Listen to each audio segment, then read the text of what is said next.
friends, welcome back to my channel. My name's Emily if you're new here. Today's video is an exciting video. I am doing an accumulated book haul.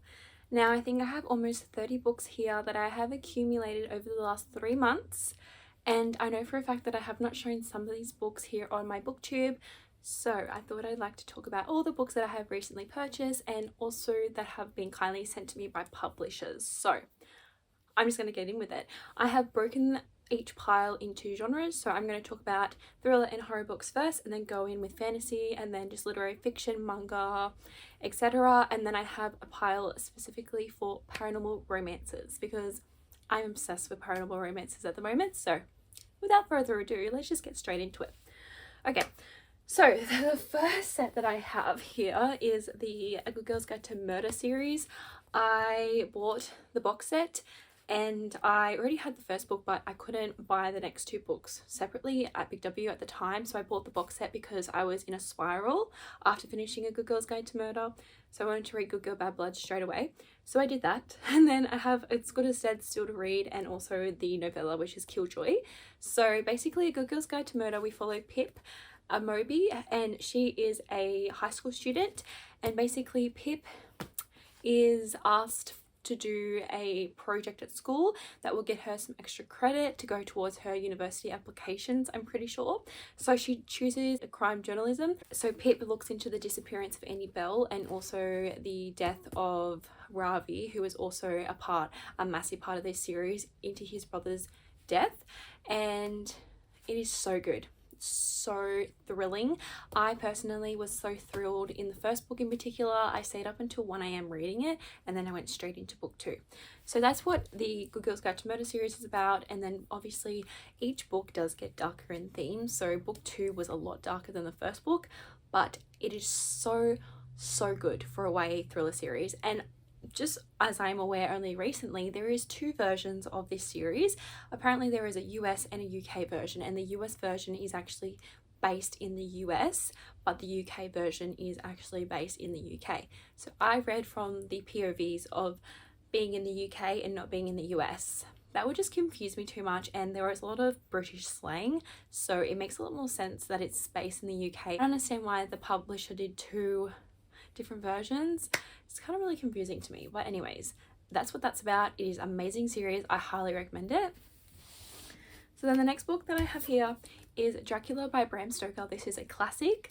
I actually got this edition in a T2 box, so it came with 4 different tea flavors and a beautiful mug that I got. As you can see maybe on my shelves here, I have the shelf like these teas, and they look like classic books. I'm obsessed. But this is a classic. It's about Dracula. I'm really excited to get to this. I definitely want to read this sometime towards the end of the year maybe. I would like to start it next month, but we'll see how we go because I have so many books on my October TBR. In Australia, we're actually we are in spring going into summer, but I love keeping up with the fall vibes of everyone else overseas, so I will be doing that. I have It by Stephen King. This is an absolute chunker. I think this is way over 1,000 pages, nearly 1,100 pages. I'm reading this in October. I'm doing it to myself. There will be a reading vlog coming for this. I am so excited. It is about Pennywise the clown, and it is basically about him terrorizing children, and a group of children get together and they try and defeat the monster of Pennywise. So that is basically what it is about. I'm so freaking excited. I have been a Pennywise lover and a Stephen King lover for movie adaptations anyways, forever. So I'm really excited to read this. Okay, the next one is I'm currently actually in the middle of, which is A Flicker in the Dark by Stacey Willingham. I am currently reading this. I'm loving it so far. I love Stacey's writing style. It's so lyrical and very descriptive.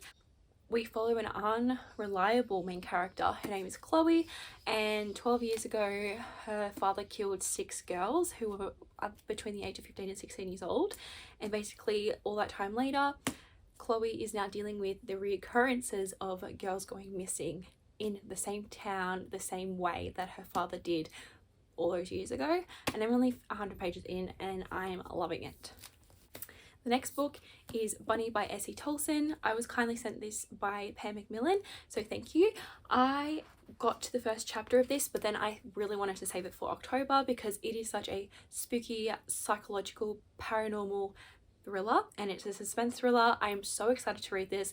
I actually follow the author on Instagram, and the promotions and the reviews that they have been receiving for this book, it sounds amazing. So we basically follow Silas, who did not have a happy childhood, and he had an aunt by the name of Bunny, and yes, it gets very disturbing and creepy, and that's all you need to know. I'm really excited for this. I will be reading it in October, as I said, and it is just like the perfect spooky, unsettling read.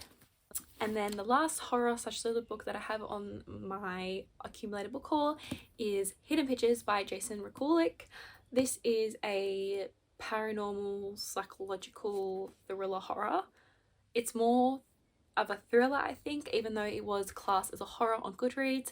I have heard it's more of a thriller than an actual horror book, definitely supernatural, psychological, so I'm going into that. Basically all I know is about a kid by the name of Teddy starts drawing disturbing pictures of his imaginary friend. So that is basically what we do. We follow a very unsettled child, I assume. Supernatural, intense, thrilling aspects. I'm really excited to read this, even though I have heard some mixed reviews of some of my friends who have read this book. So I'm like, I'm excited, but I'm kind of not excited. Yeah, I don't want to be underwhelmed by this, but I won't be surprised if I do get underwhelmed because I am a massive thriller horror lover. Now we're moving on to fantasy, romance, fantasy, just fantasy, romance, and fantasy. Okay, the first book on this pile is Shadow and Bone by Leigh Bardugo. I picked this up because I want to do a series reading vlog. I want to read the Shadow and Bone series and then read the Six of Crows duology and then watch the show adaptation. So that's all I really know. I don't really know much about this. I don't even know anything about this, so I don't really want to read the back because I want to go into this blind. I have heard mixed reviews again about this series. Some people love it, some people think it's absolutely boring, but we will see which side I sit on the fence. I then have Blood Moon Sanctum by Zane Schleifer. This is a fantasy romance book, basically about gods and curses and demons. So I'm really excited to read this. This is on my September TBR. We'll see if we get to it. Then we have Long Live the Pumpkin Queen by Shane Earnshaw. I already read this book. This is a special edition. I found a Big W. It is absolutely beautiful. Like, hello. And then the end pages are very fun. It is a middle grade young adult, I would say.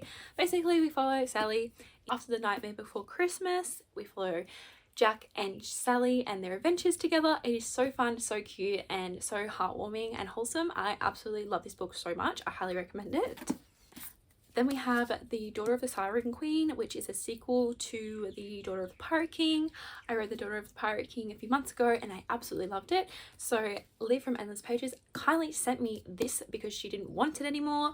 So I'm so excited. It is about pirates and a badass female main character. So much fun. I highly recommend the series. I have not read this yet, but I am planning to in the next few months. I'm very, very excited about it.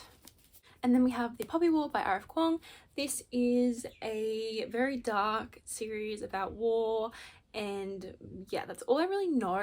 I know it's very heart-wrenching and dark. So we follow Rin, and I think she goes to this school, but there's a war. That's all I really know about this. Again, I've heard amazing things about this series. I really like R.F. Kuang's writing style, specifically her satire Yellowface novel, which was really fun.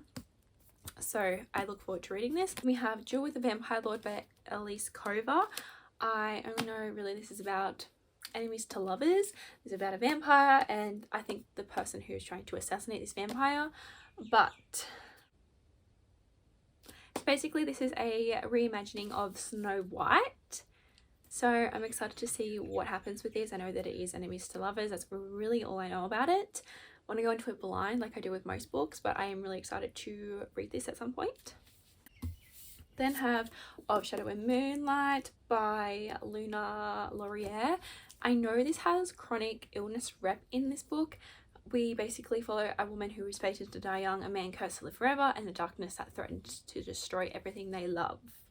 So there is a curse as I said, there is various chronic illness reps, so I'm really excited to read this at some point. It is also by an indie author. We love that. Then we have Belladonna by Adeline Grace. I have heard amazing things about this. Eliza from Elijah's Bookshelf recently read this book as well, and she loved it so much. I know this is a fantasy mystery with a plot of romance, I think. It's kind of like dark gothic vibes as well. I'm really excited to read this at some point. We have One Dark Meadow by Rachel Gillig. This is also a dark gothic tale of a story. Yes, I'm very excited to read this. It basically is also supernatural-esque. We follow an ancient, so there is an ancient spirit trapped in Elspeth Spindle's head that she calls him the Nightmare. He protects her, he keeps her from secrets, but nothing comes for free, especially magic. This sounds amazing, and I've been waiting to read this in October as well. It just seems like the perfect spooky gothic read, and I'm so excited. This is a fairy related edition that I got on Facebook. I'm absolutely obsessed. It is so beautiful. The end that we have a reversible dust jacket as well, and also this beautiful hardcover edition. And then the last book on this pile is Chasm by Stacey McEwen. This was kindly sent to me by Angry Robot. I absolutely love this beautiful edition. I have already read this book. I read it as an ARC. It was so much fun. This is the sequel to Ledge, and we basically follow Dawson and Ryan. Ryan is a Galatian, and they live in the mountains, and they basically pick off humans from the ledge into this pool to keep them alive. It's a quite interesting read.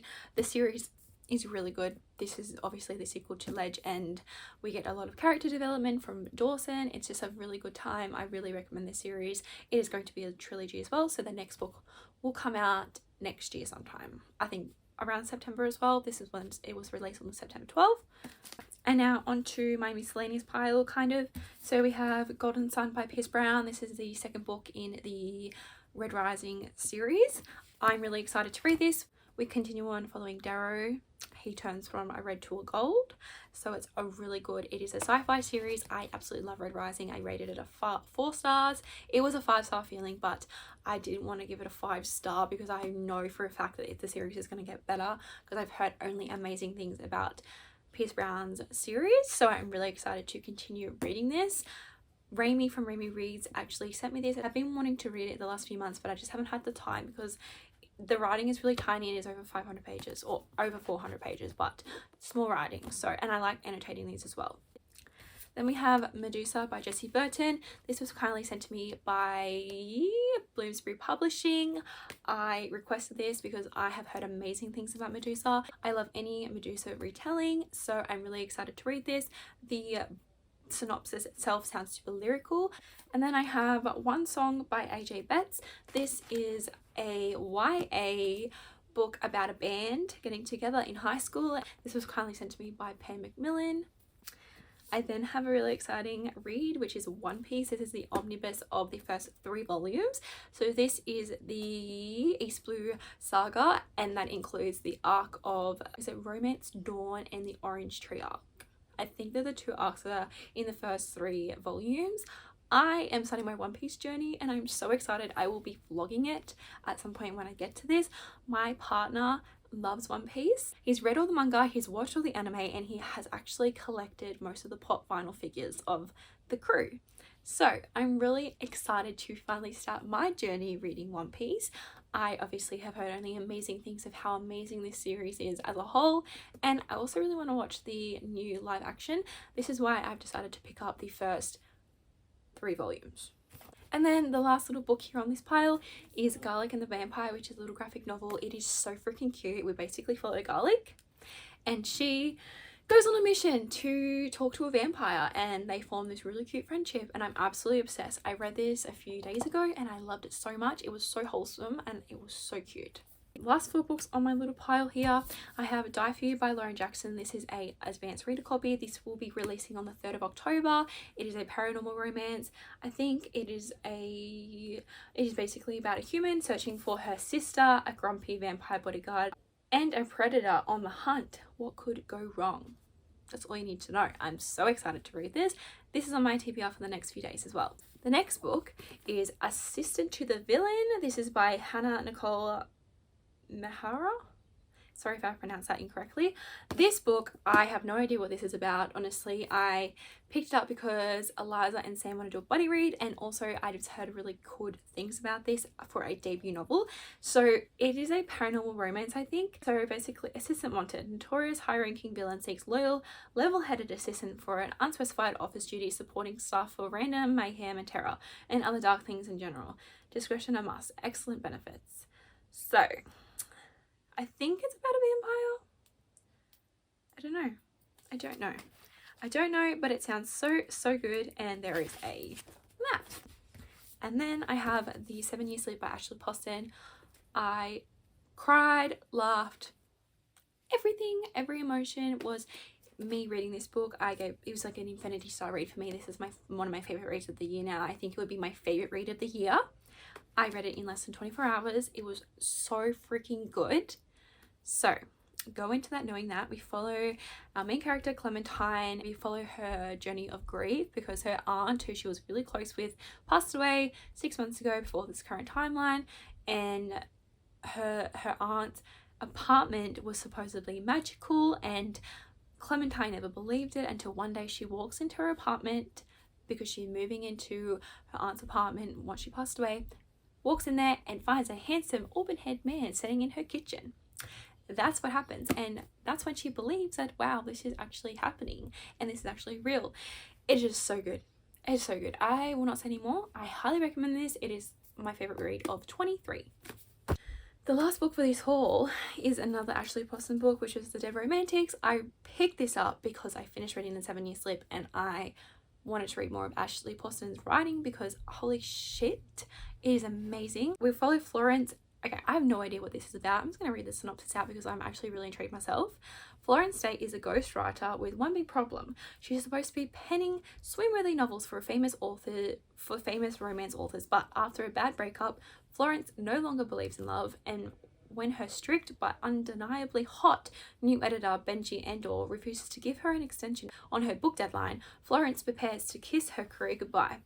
When tragedy strikes and Florence has to head home, the last thing she expects to see is a ghost at her front door. Not just any ghost, however, but the stern form of her still very hot yet now unquestionably dead new editor. As sparks start to fly between them, Florence tells herself she can't be falling for a ghost, even an infuriatingly sexy one. But can Benji help Florence to realise love isn't dead after all? I love magic realism in romance books. So that concludes my book haul. I really hope you all enjoyed this video. Please tell me in the comments if you have read any of these and if you recommend which one I should read first. Don't forget to like, comment and subscribe. It really helps my channel grow, and I'll see you all in my next one. Bye!